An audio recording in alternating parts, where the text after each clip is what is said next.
किनारे जो रेड वाली मंदिर देख रहे हैं, ये यहाँ से बड़ी शीतला माता है। सभी लोग हाथ जोड़ के नमस्कार कर लीजिए।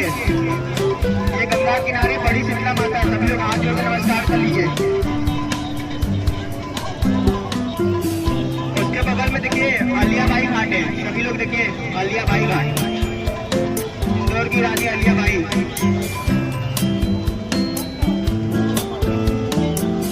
सामने सामने इंदौर की रानी आलिया बाई जो काशी विश्वनाथ जी का स्थापना की है। और काशी विश्वनाथ जी में जो सोना लगा है वो पंजाब के राजा रणजीत सिंह ने चढ़ाया है।